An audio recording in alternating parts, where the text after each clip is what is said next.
leading lady ka ni Kuya Ay, hindi Ogie. naman siya. Hindi naman masyado, konti lang. So, what is your reaction to that? You're being considered as the leading lady. Nung una, na-surprise ako dahil mismo dun sa project. Hindi ko pa alam kung ano yung role. Tinawagan ako Wednesday. Taping na ng Friday. Usually nagpe-prepare ako sa isang project eh.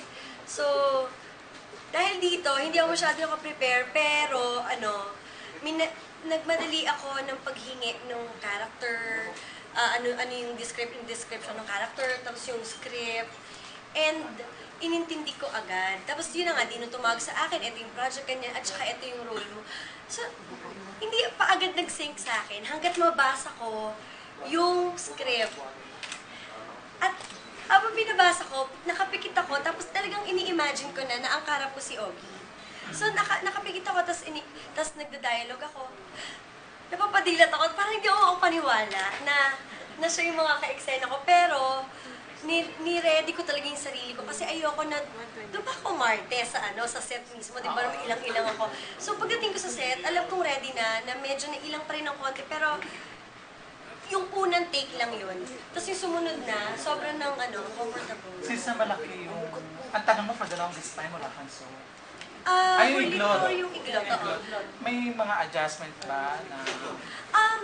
Well, naman, siguro dahil hindi naman din ganun katagal, parang ilang months lang din naman yun. Although na-shorten kasi yung iglot na hindi rin masyadong expected yun.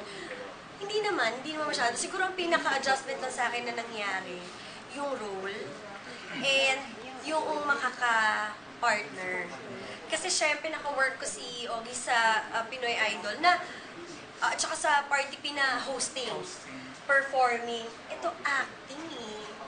Kasi nakakasama ko naman siya, nakakakwentuhan ko sa dressing room, pero iba syempre pag may script kayo, tapos ang pinag-usapan yung anak natin, yung gano'n.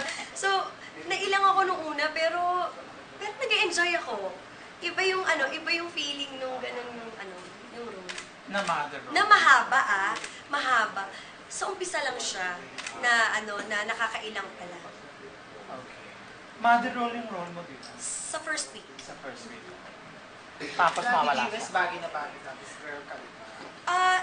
Medyo. Pero talagang pantay naman sila ng mami ko. Kaya lang siguro talagang mahatagal ko kasing hindi lang as a dad yung relationship ko kay daddy. Siyempre sa work din. Pero, yun. Ang binigay na sked, medyo kadikit siya ng personalan na ang personalan po ay hindi madaling mag-taping. Pero sabi ko, na-excite ako dun sa role eh. Tsaka, si Kuya Ogie yan eh, di ba? So, wala akong dapat ikadalawang isip.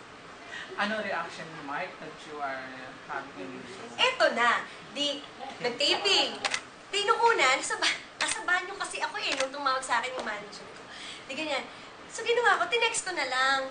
Sandali lang, tatapusin ko lang yung ligo ko, tapos may chika ako sa'yo, ganun sabi ko talaga. Tapos paglabas ko, sinabi ko sa kanya, tapos sabi niya, congrats, ganyan. Tapos parang yun pa lang yung nasabi niya.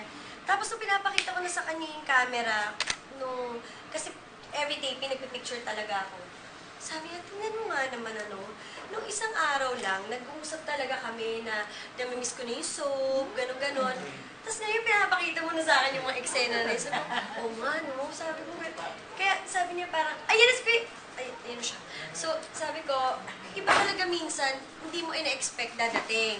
Tapos, kapag ka naman minsan hinintay mo parang tagal-tagal, so na lang, enjoy ka na lang araw-araw para mas masarap na surprise. So you're totally busy now, your personalan, your party feel, and your taping.